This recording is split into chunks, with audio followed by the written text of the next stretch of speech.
ஒரு ஹவுஸ் ஒய்ஃபாக இருந்துட்டு இந்த டிஎன்பிஎஸ்சியில் படிக்கிறதெல்லாம் வந்து ரொம்பவே சேலஞ்சிங்கான விஷயந்தான். ஏன்னா நம்மளுக்கு கிடைக்கிற டைமே வந்து ரொம்ப கம்மியான டைம் தான். அதுக்குள்ளே வந்து நம்ம வீட்டையும் பார்க்கணும், குழந்தைகளையும் பார்க்கணும். எனக்கெல்லாம் வந்து 2 பசங்க. ஒருத்தன் வந்து எல்கேஜி படிக்கிறான், இன்னொருத்தன் வந்து செகண்ட் ஸ்டாண்டர்ட் படிக்கிறான் இப்போது. அப்போது நான் படிக்க ஆரம்பிக்கும்போது அவங்க ரொம்பவே சின்ன பசங்களாக தான் இருந்தாங்க. அதையும் வச்சுட்டு அவங்களுக்கு உடம்பு சரியில்லாமல் போகும். எல்லா பிரச்சனையுமே வந்து நம்ம ஃபேஸ் பண்ணிட்டு தான் படிக்க வேண்டியதாக இருக்கும். நான் என்ன டைம் ஸ்லாட் ஃபாலோ பண்ணேன்னா, நான் கன்டினியூஸாக படிச்சுட்டே தான் இருந்தேன். அப்புறம் கோச்சிங் கிளாஸில் எதுவுமே போகல நான். வீட்டிலேருந்தே தான் படித்தேன். ஏதாச்சும் ஒரு சப்ஜெக்ட்டில் டவுட் வந்துச்சுன்னா, யூடியூப்பில் போட்டு பார்ப்பேன். அதில் ஏதாச்சும் சொல்லுவாங்க. நோட்ஸ் மட்டும் எழுதி வச்சுக்குவேன். அதுக்கப்புறம் கிளியர் ஆயிரும். டெஸ்ட் பேட்ச் மட்டும் போட்டேன். நான் 3 டெஸ்ட் பேட்ச் போட்டேன். டேஃபு, துரோனா, அப்புறம் டிஎன்பிஎஸ்சி மைண்டுன்ட்டு 3 டெஸ்ட் பேட்ச் போட்டேன். அதில் வர ஒரு ஷெட்யூல் கூட வந்து நான் ஸ்கிப் பண்ண மாட்டேன். எல்லா ஷெட்யூலுமே வந்து கம்ப்ளீட் பண்ணிடுவேன். எல்லா டாபிக்ஸுமே அவங்க கொடுக்குறது எல்லாமே கம்ப்ளீட் பண்ணிக்கிட்டே தான் வருவேன். வீக்லி வந்து நான் டெஸ்ட் வந்து கண்டிப்பாக அட்டென்ட் பண்ணிடுவேன் நான். அப்புறம் யூடியூப் லைவ் வந்து நான் அட்டென்ட் பண்ணேன். ஹாய் மேம், என் பேர் ஷாம்லி. நான் கோயம்புத்தூர்லேருந்து பேசுகிறேன். நான் லாஸ்ட்டாக நடந்த குரூப் 4ல் 172 கொஷின் போட்டிருந்தேன். என்னோடய ஓவரால் ரேங்க் 1143. நான் 3rd டே மதிய கவுன்சிலிங் அட்டென்ட் பண்ணேன். என்னோடய ப்ரிஃபரன்ஸ் வந்து ரெவன்யூ இல்லைனா ரூரல் டெவலப்மெண்ட் இருந்துச்சு. நான் போன டைமில் ரெவன்யூ வந்து ஃபில் ஆனனால ஓன் டிஸ்ட்ரிக்ட்லேயே ரூரல் டெவலப்மெண்ட் கிடச்சனால அதே எடுத்துக்கிட்டேன். நான் டிஎன்பிஎஸ்சிக்குள்ளே வரக்கு காரணம் என்னென்னா, எல்லாருமே போல் காலேஜ் முடித்ததுக்கப்புறம் ஒரு பிபிஓவில் 2 இயர்ஸ் ஒர்க் பண்ணேன். அப்புறம் மேரேஜ், குழந்தைங்க அப்படின்னு சொல்லிட்டு போயிருச்சு. அப்புறம் என்னோடய ஃப்ரெண்ட்ஸு, ரிலேட்டிவ்ஸ்லாம் கேட்க ஆரம்பித்தாங்க. என்ன நீ இவ்வளோ படிச்சுட்டு நீ ஜாப்லாம் இது போகலையா, ஒர்க்குக்கு போக வேண்டியதானே அப்படின்னலாம் கேட்க ஆரம்பித்தாங்க. நம்மளுக்கே வந்து ஒரு கட்டத்தில் வந்து என்னடா இது, நம்ம காலையில் எந்திரிக்கிறோம், சமைக்கிறோம், வீட்டு வேலை பார்க்குறோம், இதே தான் ரொட்டீனாக போகுதே அப்படின்னு சொல்லிட்டு ரொம்ப ஃபீல் பண்ண ஆரம்பிச்சிட்டேன். அதுக்கப்புறம் தான் வந்து நான் சரி நம்ம டிஎன்பிஎஸ்சி படிக்கலாம் அப்படின்ட்டு அவர்கிட்ட சொன்னேன். அவரும் சரி நீ படி, நான் ஹெல்ப் பண்ணுறேன் அப்படின்னு சொன்னாங்க. அப்போ 2022ல் வந்து ஒரு 3 மந்த்ஸ்க்கு முன்னாடி தான் வந்து நான் தமிழ் அண்ட் மேக்ஸ் புக் மட்டும் வாங்கி 10th வரைக்கும் பார்த்துட்டு போயிருந்தேன். அப்போவே வந்து ஒரு 136 கொஷின் போட்டிருந்தேன். சரி நம்ம இதுவே வந்து கண்டினியூ பண்ணலாம் அப்படின்னு அன்னையிலேருந்து அந்த ஆன்சர் கீ பார்த்த அன்னையிலேருந்தே வந்து என்னோடய ப்ரிப்ரேஷனை வந்து ஸ்டார்ட் பண்ணிட்டேன் நான்.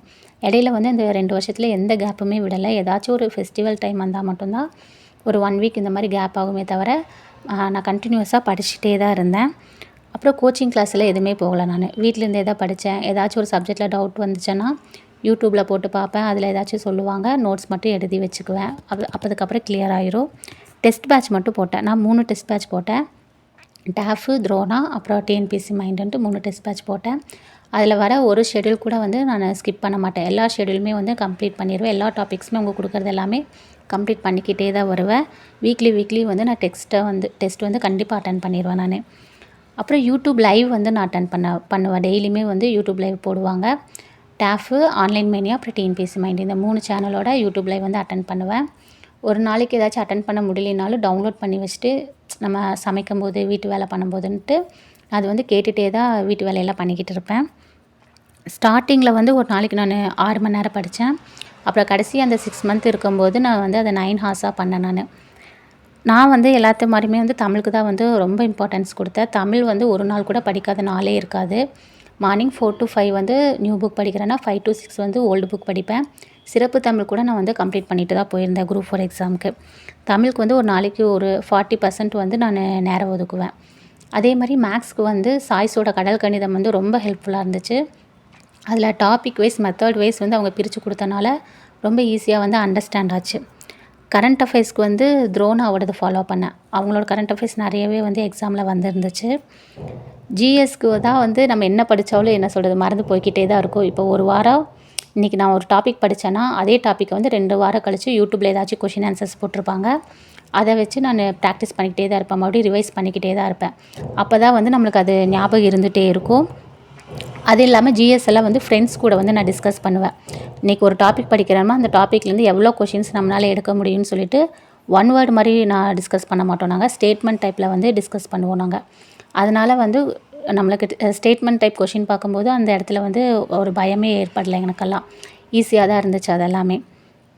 நம்ம எவ்வளோ தான் படிக்கிறது, எத்தனை நாள் தான் படிச்சுட்டே இருக்குது அப்படின்னு சொல்லிட்டு ஒரு கட்டத்துலலாம் ரொம்ப விரக்தியாக ஃபீல் பண்ணுவேன் நான். அப்போ ஏதாச்சும் மோட்டிவேஷன் வீடியோ பார்ப்பேன். பார்த்து நாமளே பூஸ்டப் பண்ணிக்குவேன் நான். அந்த மாதிரி தான் பண்ணேன். இப்போது நியூ சிலபஸ் சேஞ்ச் பண்ணதுலேருந்து என்ன பண்ணலான்னா, நீங்கள் ஏதாச்சும் ஒரு இலக்கணம் தான் நிறையா கொடுத்துருக்காங்க. இலக்கணம்க்கு வந்து ஒரு டாபிக் எடுக்கிறீங்கன்னா அதில் புக் சோர்ஸ் மட்டும் பார்க்காம கொஞ்சம் எக்ஸ்ட்ராவும் கூகுளில் ஏதாச்சும் சர்ச் பண்ணி அதை பார்த்துக்கங்க. ஏன்னா 2A மெயின்ஸ்லேயே தெரிஞ்சிருக்கும் கொஷின் வந்து எவ்வளோ டஃப்பாக வந்துச்சுன்னு சொல்லிட்டு. அதனால் எக்ஸ்ட்ரா ஒரு 5 பாயிண்ட் 10 பாயிண்ட் வந்து ஒவ்வொரு டாப்பிக்கும் வந்து எடுத்து வைங்க. இப்போ இந்த தமிழ் ஒலி குன்றக்குடி அடிகளார் அதோடதெல்லாம் வந்து நமக்கு ஸ்கூல் புக்கில் வந்து கண்டென்ட் ரொம்ப கம்மி.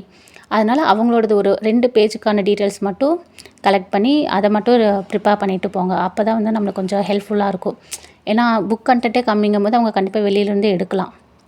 இதுக்குமே நம்ம வந்து ப்ரிப்பேர் பண்ணிட்டு போய்க்கணும். ஒரு ஹவுஸ் ஒய்ஃபாக இருந்துட்டு இந்த டிஎன்பிஎஸ்சியில் படிக்கிறதெல்லாம் வந்து ரொம்பவே சேலஞ்சிங்கான விஷயந்தான். ஏன்னா நம்மளுக்கு கிடைக்கிற டைமே வந்து ரொம்ப கம்மியான டைம் தான். அதுக்குள்ளே வந்து நம்ம வீட்டையும் பார்க்கணும், குழந்தைகளையும் பார்க்கணும். எனக்கெல்லாம் வந்து 2 பசங்க. ஒருத்தன் வந்து எல்கேஜி படிக்கிறான், இன்னொருத்தன் வந்து 2nd ஸ்டாண்டர்ட் படிக்கிறான் இப்போது. அப்போது நான் படிக்க ஆரம்பிக்கும்போது அவங்க ரொம்பவே சின்ன பசங்களாக தான் இருந்தாங்க. அதையும் வச்சுட்டு அவங்களுக்கு உடம்பு சரியில்லாமல் போகும். எல்லா பிரச்சனையுமே வந்து நம்ம ஃபேஸ் பண்ணிட்டு தான் படிக்க வேண்டியதாக இருக்கும். நான் என்ன டைம் ஸ்லாட் ஃபாலோ பண்ணேன்னா, மார்னிங் 4 to 6 வந்து தமிழ் படிப்பேன். அதுக்கப்புறம் எல்லா வீட்டு வேலையும் முடிச்சுட்டு மறுபடியும் 10 o'clock உட்காந்தேன்னா 3 o'clock வரைக்கும் படிப்பேன். அப்புறம் மறுபடியும் ஈவினிங் வந்து பசங்க வந்துடுவாங்க. அவங்களுக்கு ஸ்நாக்ஸ் அது இதுன்னு ஹோம் ஒர்க்குன்ட்டு அதில் டைம் போயிடும். மறுபடியும் 9 to 11 வந்து படிப்பேன் நான். அந்த 9 to 11 வந்து எதுவுமே வந்து நான் புதுசாக படிக்க மாட்டேன். டெஸ்ட் மட்டும்தான் போட்டு பார்ப்பேன், இல்லைனா லைவ் அட்டன் பண்ணுவேன். அப்படி தான் பண்ணுவேன். ஏன்னா ஈவினிங் வந்து நம்ம எதுவுமே புதுசாக படித்தா நம்மளுக்கு மனசுலேயே நிற்காது. அப்படி தான் நான் பண்ணிகிட்ருந்தேன். அப்புறம் மெயினாக வந்து நான் படிக்கிறது வந்து யாருக்குமே தெரியாது. எங்கள் வீட்டுக்காரருக்கு தெரியும், அம்மாவுக்கு மாமியாருக்கு அவ்வளோதான் தெரியுமே தவிர வேறு எந்த சொந்தக்காரங்கக்கிட்டேயுமே நான் படிக்கிறேன் அப்படிங்கிறத நான் சொல்லவே இல்லை. கடைசியாக அந்த அலாட்மெண்ட் ஆர்டர் வாங்கினதுக்கு அப்புறம் தான் டிஎன்பிஎஸ்சி முன்னாடி ஃபோட்டோ எடுத்துகிட்டு தான் நான் ஸ்டேட்டஸ் வச்சு என்னோடய ஃப்ரெண்ட்ஸ் எல்லாத்துக்குமே சொன்னேன், என்னோடய ரிலேட்டிவ்ஸ்க்கும் சொன்னேன். அது வரைக்கும் நான் படிக்கிறது யாருக்குமே தெரியாது. ஏன்னா எப்படி இருந்தாலும் நம்ம படிக்கிறோம்னு தெரிஞ்சதுன்னா நிறைய நெகட்டிவ் கமெண்ட்ஸ் தான் வரும். அத்தனை லட்சம் பேர் எழுதுகிறாங்க, இது உனக்கு கிடைக்குமா, அமௌண்ட் கொடுத்து சேருவாங்க, அது இதுன்னு சொல்லிட்டு நிறைய நெகட்டிவ் கமெண்ட்ஸ் வரும். அதனால் அதை நான் யார்கிட்டேயுமே சொல்லாமல் தான் பண்ணேன். நம்மளோட சக்ஸஸ் மட்டும்தான் மற்றவங்களுக்கு தெரியணுங்கிறத வந்து நான் ரொம்ப உறுதியாக இருந்தேன். எனக்கு அப்பா இல்லை, அம்மா மட்டும்தான். அப்பா வந்து ஒரு 2015 வந்து இறந்துட்டாங்க. அதுக்கப்புறம் அம்மா தான் எங்களை எல்லாமே பார்த்தாங்க. அவங்களுக்கு உண்மையிலே ரொம்ப ஹாப்பியாக இருந்துச்சு. என்னோடய ஃபேமிலி சர்க்கிள்லேயே வச்சு நான் தான் வந்து ஃபஸ்ட்டு கவர்மெண்ட் ஜாப் வாங்கியிருக்கேன். அதனால் அது வந்து ரொம்ப பெருமையாக இருக்குது அவங்களுக்கு. என் ஹஸ்பண்ட்க்கும் வந்து அது ரொம்பவே பெருமையாக இருந்துச்சு. நான் எக்ஸாம் எழுதுறதுக்கு போகிறதுக்கு முன்னாடி ஒரு 95% ஒரு 90%னே வச்சுக்கலாம். 90% சிலபஸ் வந்து கம்ப்ளீட் பண்ணிட்டு தான் போயிருந்தேன். ஒரு தைரியத்தோடு தான் போனேன். எனக்கு வந்து ஒரு கான்ஃபிடென்ட் இருந்துச்சு. எப்படி இருந்தாலும் நம்ம நல்லா பண்ணிடுவோம் அப்படிங்கிற கான்ஃபிடென்ட் நிறையாவே இருந்துச்சு. அதே மாதிரி எக்ஸாம் முடிச்சுட்டு வந்ததுக்கப்புறமே எனக்கு ஒரு 170 கொஷின்ஸ் வந்து கரெக்டாக இருந்துச்சு. 2 கொஷின் தான் டவுட்டாக இருந்தது. அதுக்கப்புறம் பார்த்தா 172 வந்துருச்சு அதுவுமே. அதனால் நம்ம என்ன படித்தாலும் அந்த 3 மணி நேரம் தான் நம்மளை வந்து டிசைட் பண்ண போகிறது. அதில் வந்து நம்ம எந்த ஒரு டிஸ்ட்ராக்ஷனும் இல்லாமல் இருக்கணும். ஒரு கொஷின் தெரியலையா, அடுத்த கொஷினுக்கு வந்து மூவ் ஆயிடணும். அதே கொஷினில் இருந்துட்டு தெரியாத கொஷின் வந்துருச்சே அப்படின்னு சொல்லிட்டு நான் ஒரு பதற்றம் கூட ஆகலை. நான் பாட்டுக்கு ஒரு ஃப்ளோவில் போய்க்கிட்டே தான் இருந்தேன். அந்த மாதிரி தான் நான் எக்ஸாம் பண்ணேன். அதே மாதிரி நான் படிக்கும்போது அப்படி தான் எந்த ஒரு டிஸ்ட்ராக்ஷனும் எனக்கு இருக்காது. எந்த ஒரு சோஷியல் மீடியாலையும் இல்லை. வெறும் வாட்ஸ்அப்பு அப்புறம் யூடியூப் சேனல் இது 2 மட்டும்தான் பார்ப்பேன். யூடியூப்மே வந்து வெறும் ஸ்டடீஸ்க்காக மட்டும்தான் யூஸ் பண்ணேன் அந்த 2 வருஷமே. எந்த ஒரு மூவிக்கும் போகலை, எந்த ரீல்ஸு அந்த மாதிரி எதுவுமே நான் பார்க்கல. எல்லாம் ஃபுல் அண்ட் ஃபுல் வந்து ஸ்டடீஸ் ரிலேட்டடாக மட்டும்தான் வீடியோஸ் பார்த்துட்டு இருந்தேன். இந்த மாதிரிலாம் இருந்தனால தான் என்னால் வந்து ஹவுஸ் ஒய்ஃபாக இருந்து நம்மளால் வந்து மார்க் வாங்க முடிஞ்சுது. ஏன்னா மற்றவங்களுக்கு எல்லாத்துக்குமே வந்து நிறைய டைம் இருக்கும். அதனால் அவங்க அது பார்ப்பாங்க, இது பார்ப்பாங்க. நம்மளுக்கு வந்து கிடைக்கிற டைம் கம்மி. அப்போது அதை வந்து நம்ம கரெக்டாக வந்து யூஸ் பண்ணிக்கணும். அப்புறம் டிஎன்பிஎஸ்சி ரிசல்ட் வரும்போது நான் ரொம்ப ஹாப்பியாக தான் இருந்தேன். நான் வந்து ஏதாச்சும் ஒரு ஜாப் கிடச்சா போதும் அப்படிங்கிற மாதிரி தான் இருந்துச்சு. அந்த 9000 பேத்துக்குள்ளே ஒருத்தராக வந்தால் போதும் அப்படின்ட்டு இருந்தேன். ஆனால் என்னோடய ரேங்க் வந்து ரொம்ப முன்னாடி வந்தனால எனக்கு ரொம்பவே ஹாப்பியாக இருந்துச்சு.